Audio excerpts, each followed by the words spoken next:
Olá, gente, tudo bem? É, a nossa aula agora começa a ser, também tem a sua parte de vídeo. É uma atividade um pouco nova para vocês, mas é uma forma de a gente conseguir tocar o conteúdo e eu conseguir explicar um pouquinho para vocês, tá? Então, na aula passada, eu tinha dado para vocês umas atividades para vocês compararem a reprodução até o grupo das plantas até o grupo de gimnospermas. Essa semana a gente vai ver especificamente as angiospermas, tá? As angiospermas, gente, elas têm como uma característica que eu adoro, eu mostrei para vocês a questão das flores, tá? Primeira coisa, flor não é uma característica exclusiva de angiospermas, tá? O que que é exclusivo e que diferencia angiospermas, gente? Frutos protegendo sementes, tá? Somente angiospermas possuem as sementes contidas dentro de frutos, tá? Mas a gente também pode distinguir as flores das angiospermas das gimnospermas, tá? Geralmente, a flor das angiospermas elas são um pouco mais chamativas, tá? Mas não é uma característica só delas ter flores bonitas, tá? Então, assim, ó, gente, como todos os seres vivos, para poder se reproduzir, geralmente eles apresentam alguma estrutura reprodutiva, pelo menos os que se reproduzem através de vias sexuais, a flor ela acaba sendo a estrutura reprodutiva das gimnospermas e das angiospermas. Tá? Então, assim, ó, ela vai ter um conjunto muito grande de estruturas aqui ah, na mesma flor, tá? O que que a gente geralmente encontra na mesma flor? A estrutura reprodutiva do macho e a parte masculina e a parte feminina, tá? Por que que eu não posso dizer do macho e da fêmea? Porque alguns grupos sim têm macho e fêmea separados, tá? Um exemplo disso, por exemplo, é o mamoeiro. O mamoeiro tem o mamoeiro, o indivíduo macho e o indivíduo fêmea. Por isso que muitas vezes a gente chega no mamoeiro e ele não tem frutos, né? Por quê? Porque é a fêmea que vai ter os frutos. O macho simplesmente ele vai servir para polinizar a fêmea, para reproduzir com a fêmea, mas ele não vai produzir frutos, tá? Aqui, por exemplo, nessa flor aqui, que é muito comum a gente encontrar ali na rua, a gente tem macho, a estrutura do macho e a estrutura da fêmea, ou seja, estrutura masculina e feminina no mesmo indivíduo, tá? Essas estruturas que vocês estão vendo aqui em cima, né, que são chamadas de androceu, o androceu, ele representa o conjunto de estruturas masculinas, tá? O gineceu, que a gente encontra logo abaixo, aqui, esse tubinho levantado aqui, aonde vocês estão vendo que está descendo o óvulo, que nós temos o ovário, essa partezinha ali é a estrutura feminina, tá? A corola, gente, é como se fosse uma estrutura que ela influencia para que haja reprodução, né, entre indivíduos diferentes, ou seja, entre uma planta que está aqui e uma planta que está lá no fundo, ou ela impede que haja reprodução entre dois indivíduos. Tá? Então é para isso que a gente serve essa partezinha aqui que é a corola, que na verdade são as pétalas, né, gente? Ó, a corola é o conjunto de pétalas, como está aqui. Tá? A antera que está aqui, ela é sustentada por um filetezinho aqui e o conjunto forma o estame.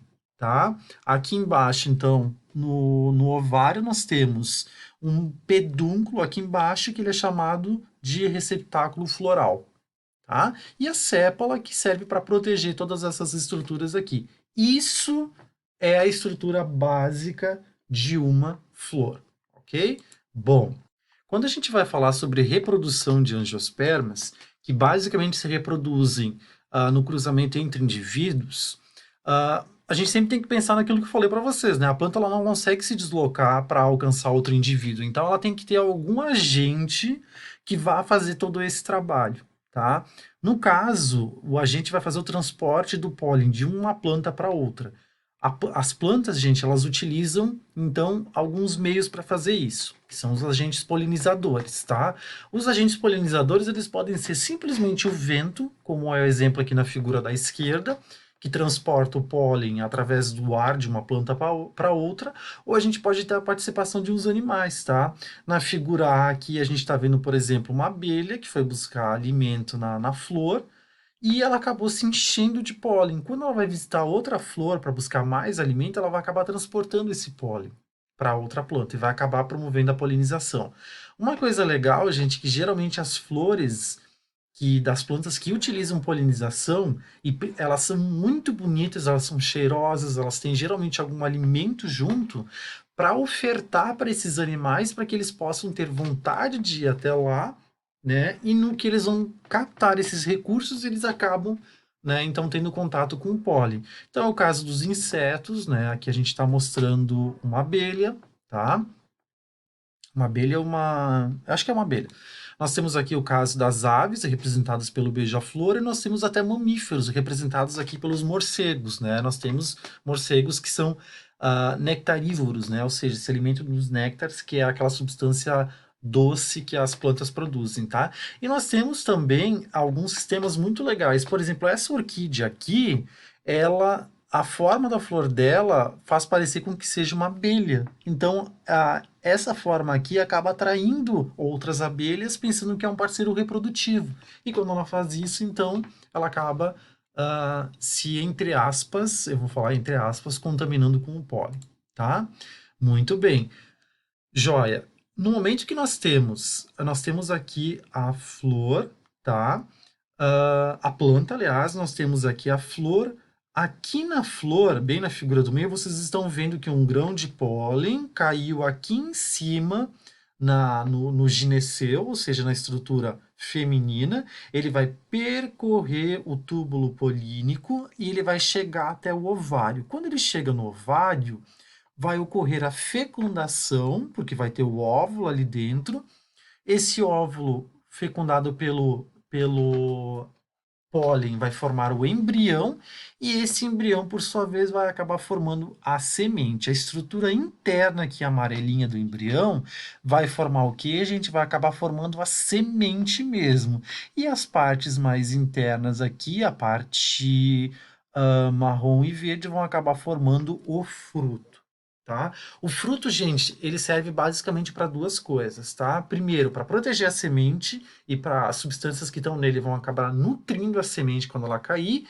E outra questão também serve como forma de atrair animais que vão fazer a dispersão das sementes, tá? Deixa eu só terminar essa partezinha aqui, ó. A partir da semente, quando ela cai no chão, ela vai entrar em contato então com o solo e vai germinar. Então nós vamos ter a formação das raízes e aqui nós vamos ter a saída do indivíduo, ok? Dispersão, gente, como eu estou mostrando aqui, é o processo aonde um ser vivo consegue se distribuir ao longo do espaço, tá? Em termos mais leigos, o que significa isso? Uma planta, ela precisa fazer com que as suas sementes alcancem regiões mais longes de onde ela está. Por quê, gente? Porque se o filhote nascer muito próximo à mãe, futuramente eles vão ser competidores, eles vão competir por luz, por água, por nutrientes da terra e por aí vai. Então é interessante que as plantas também consigam dispersar as suas sementes, tá? Então o fruto justamente ele serve para isso. Como vocês podem ver aqui, eu trago um exemplo para vocês de uma planta, tá? Que é chamada, ela produz o chamado fruto do lobo, que ele é consumido pelo lobo-guará, que, como vocês bem sabem, é uma espécie de canídeo, é um lobo, né? Que ele é da América do Sul, ok? Muito bem. Esse lobo aqui, ele vai consumir o fruto da planta, e quando ele fizer isso, quando ele for lá coletar o fruto, ele vai acabar fazendo com que as sementes se espalhem para outros locais. E com isso, então, a planta consegue se dispersar, tá?